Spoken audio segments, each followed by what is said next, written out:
Welcome, football fans. Buckle up for another hard-hitting episode of Let's Talk XFL, the only podcast solely focused on the XFL. From a sunny Southwest Florida studio, here's your host, Michael Lathrop. Hello, football fans. This is episode 41, Fraudulent Draft Pool Access. This episode is brought to you by our friends at Royal Retros by 503 Sports. Royal Retros are the king of throwbacks. Royal Retros by 503 Sports provides a line of merchandise from legendary defunct leagues such as the XFL 1.0. If you have always wanted to get yourself a quality Las Vegas Outlaws He Hate Me or Los Angeles Extreme Tommy Maddox jersey, perhaps even an OG XFL's team's t-shirt, we have you covered. Simply click on the link provided in the show's description and notes and enter the code LETSTALKXFL at checkout to receive 10% off your purchase. As we inch closer to kickoff in February, we continue to get more XFL announcements and developments to cover. In addition, later in the show, I will be joined by running back Shannon Warren to discuss his football journey and XFL Showcase experience. But first, we have those items to cover. So, let's get to it. Did you hear the news? Did you hear the news? On August 10th, the XFL announced Sean Hayes as Director of Player Performance. In this role, Hayes will oversee player strength and conditioning programs as well as athletic development, utilizing the league's hub in Arlington as a centralized training facility, where he will work with head coaches and staff to build training programs that will support and optimize player advancement. Hayes will oversee the full-time, on-site support from coaches and athletic training staff available to players. Prior to joining the XFL, Hayes' experience includes 6 years as a director of strength and conditioning for the WWE, 4 years with the Houston Texans, as well as stints with Penn State football, Penn State women's lacrosse, and Jacksonville University football. Hayes will report to Mark Ross. Then, on August 11th, former St. Louis Battlehawks Director of Communications and Media Relations, Brian Stull, announced his return to XFL St. Louis. Stull's Twitter post was not precise, so it is unclear what role he will assume with the team's front office.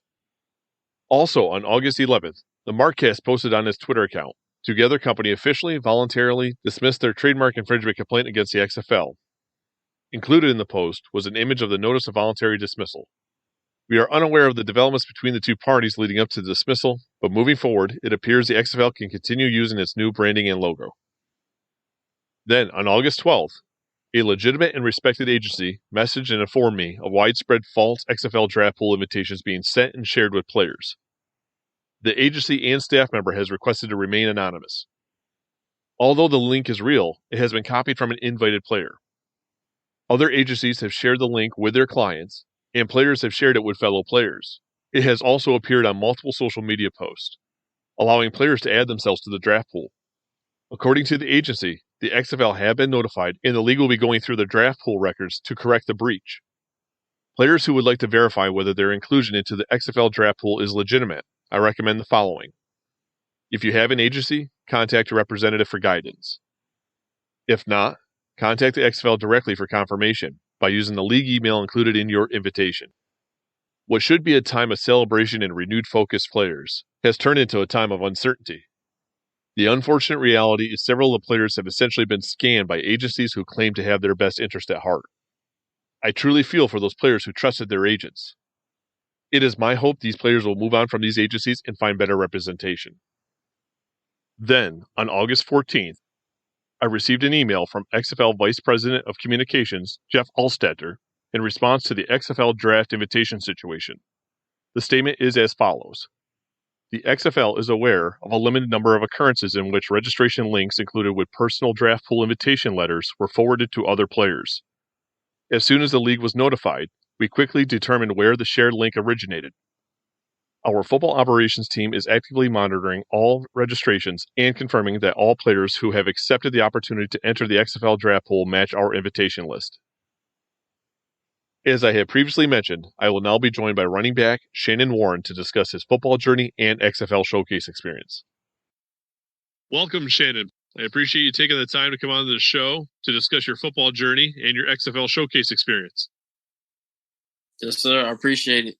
Oh, you're welcome. You played your collegiate ball at Division III Howard Payne University in Brownwood, Texas. Can you take a moment and share how this opportunity came about and what your college experience was like for our listeners? At first, I was actually getting looked at from college scouts from D1 through D2, but some things happened in high school that made me not be able to do that. But Howard Payne was the only school that the left that actually still took that chance on me. And I'm grateful for Coach Sims allowing to let me come and show my talent out there.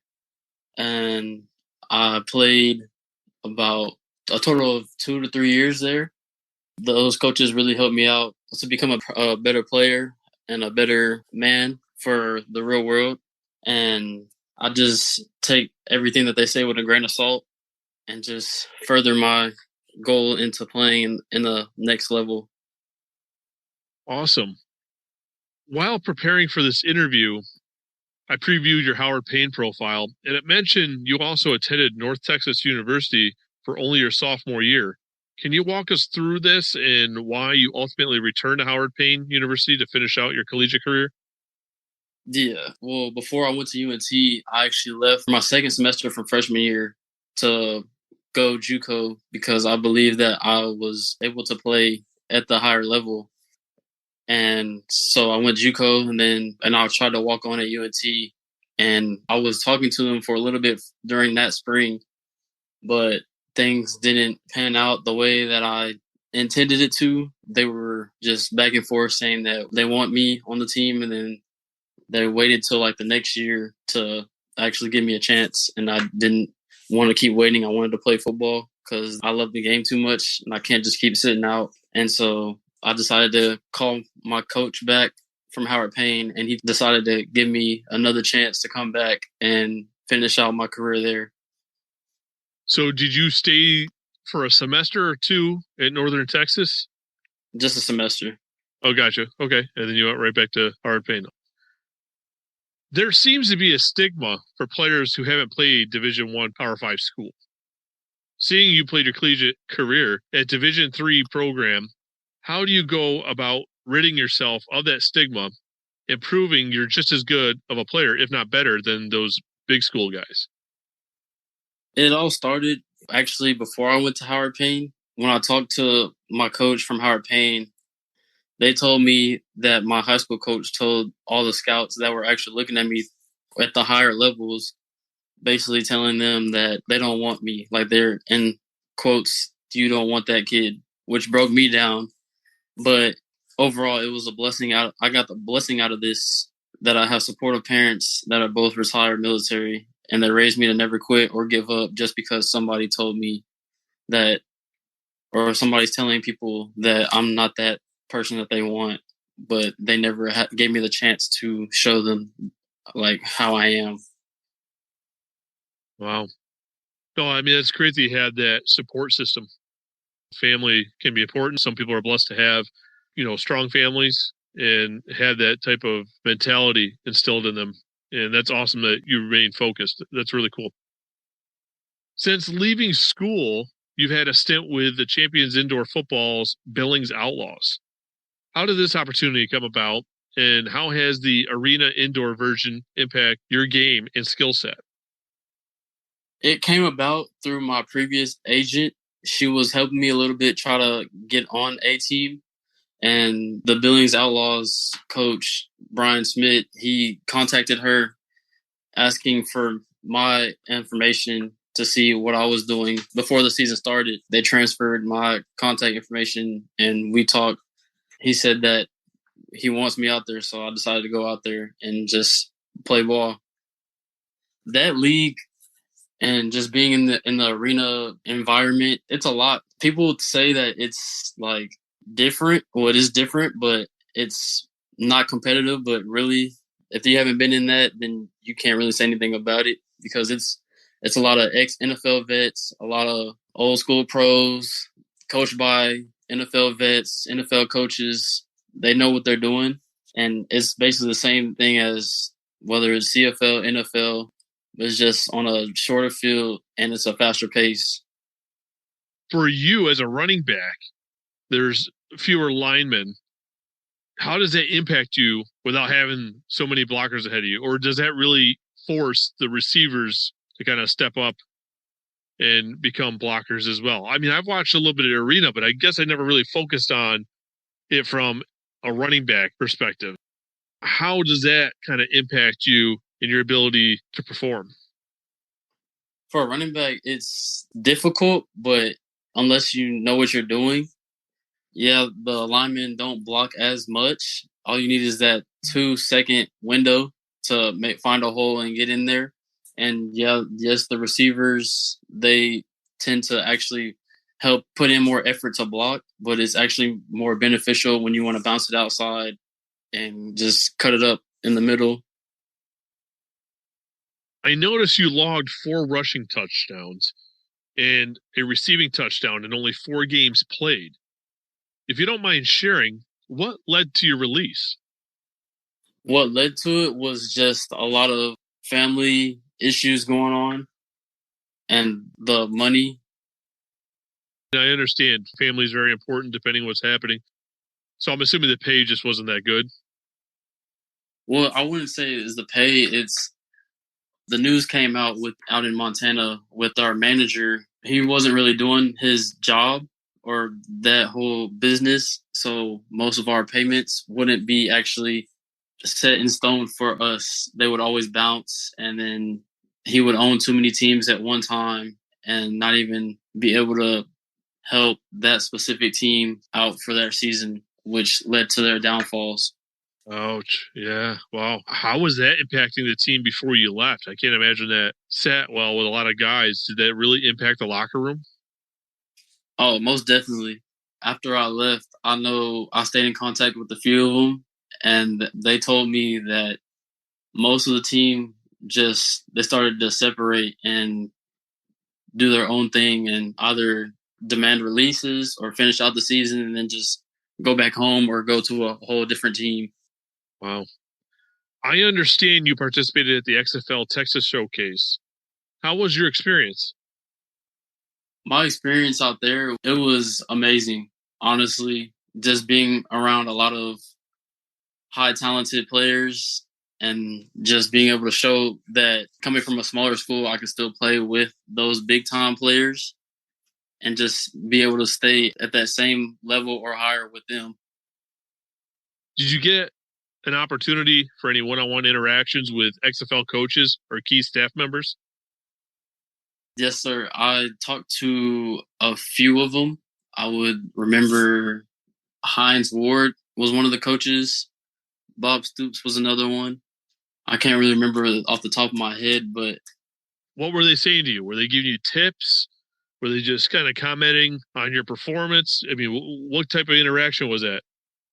Mostly just giving me tips on how to perform better and on my footwork and speed and agility and getting out of breaks, and then just commenting on how good I am or how a play that I would do or how I would do like a route or do a drill. Awesome. So how do you feel you performed at the showcase? In my opinion, I feel I performed pretty well, enough to be on a team. It doesn't matter which team, but I know I am capable of making one of those 8 teams. I know it's too soon to probably have received any information back because it was just a couple days ago. Yes, sir. Do you know what your 40 time was? Do you have any idea of how you performed in any particular drill outside of route running and comets? Anything with statistical evaluations? Do you have any idea? Not yet that I know of, but I remember after the whole event, they said that they would be sending out all the stats either this next weekend, but no later than the start of next week, Monday. Yeah, from what I've heard, it usually takes about a week and a half. Most of the guys are receiving the information from the other showcases. Once the showcase wrapped up, did you hang around and attend the XFL Town Hall and announcement at Texas Live? No, sir, I did not. Oh, I was just kind of curious because there's a whole lot of people meeting. I mean, fans, media. there was a lot of other XFL executives. So I just thought, he might have hung around and kind of rubbed elbows, some people. But hey, you're all business. Can't fault that either. Focused on what you had to do. Outside of football, what have you been up to? Outside of football, mostly just working, just trying to stay healthy, trying to stay conditioned whenever I get that call so I won't be out of shape. Let's say I get the call and they'll just be like, "Are you ready?" Just want to be able to not even say I'm ready, just show up and show that I am. You are represented by Level Up Sports. How did you link up with them? Because you mentioned you were with somebody else previously. And how important have they been in assisting you throughout the process of pursuing your dreams? I met them through Coach Jay on social media, and they've actually been helping me out a lot within these first, not even a couple of weeks. And I appreciate everything that they're doing so far. Yeah, I can only imagine that, there are differences in anything in life, but I hear there's big time differences between agents. So I can only imagine what it's like to get with one that's really helpful. In the past, I've had an XFL executive on the show.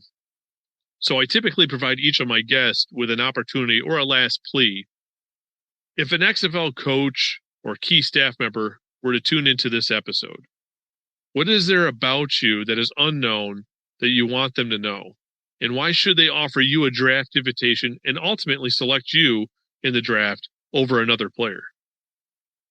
Because I have the physical and mental strength, the vision, the endurance, the agility, the speed and flexibility that is required at any type of higher level. And I know how to overcome fatigue, maintain concentration, and remain prepared for all surprises on the field in order to win ball games. I know that teamwork goes beyond a team deciding to work together. I have the talent, the drive, and the instinct to produce when doors open for the opportunity. And as a team player, I will and continue to share in victories, defeats, sufferings, discipline, and learn from my coaches and teammates. There is no I in team, as everybody says, and I am very humble and prefer not to be given praises for what I do. In order to be a successful football player, you must pay attention not only to the play at hand, but also to your surroundings. As a running back, that's what I do. I also see myself as a leader that will make sure we're all in this together. Shannon, it has been a pleasure, and I appreciate you taking the time to come onto the show and talk with me about your XFL Showcase experience and your journey overall. I hope you do receive an invitation to the XFL Draft, but more importantly, get selected to play in the league in 2023. If so, I would love to have you come back so we can discuss how things are going for you and how your team's progressing. Yes, sir. I appreciate you for having me. Thank you. You're welcome. If some of our listeners wanted to follow you in your journey, where could they do so? They can follow me for IG is at AD Warren. So at ADWARREN 13. And that's for Instagram and Twitter. Well, thank you, Shannon. Thank you. Welcome. Although players have a passion for football in common, each player has a unique twist to their journey. Shannon is no different, which is why I believe it is important to share these players' stories. The diversity of backgrounds and pathways help to strengthen a team. It is simple. Unique experiences make teams more diverse. A league like the XFL is constantly setting the bar with innovation and is focused on leaving no stone unturned in finding talent. This bodes well for players like Shannon and for the XFL fan base, where we will see the best collection of available talent for 2023 and beyond. There has not been any Let's Talk XFL fan line messages this week. If you have a comment, question, or hot take and would like it to be heard on the show, reach out to Let's Talk XFL fan line by calling 863-TALK-XFL or 863-825-5935. Doing so, your message could be included in an upcoming episode.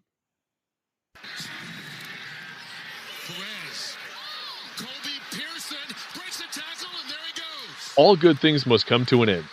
This concludes another episode of Let's Talk XFL. As always, I am interested in receiving your feedback. So do not be a stranger. Reach out to let me know your thoughts, and if you do so, your comments might just make it on the show. But before you go, Do not forget to subscribe and rate the show on your platform of choice. One last thing. If you're interested in checking out our friends over at Royal Retros by 503 Sports, do not forget to click on the link in the show's description and notes, as well as that sweet code, LETSTALKXFL, for 10% off your purchase. Thank you for tuning in. Until next time, cheers. Thank you for tuning in to today's show. Don't forget to subscribe and rate Let's Talk XFL on your platform of choice.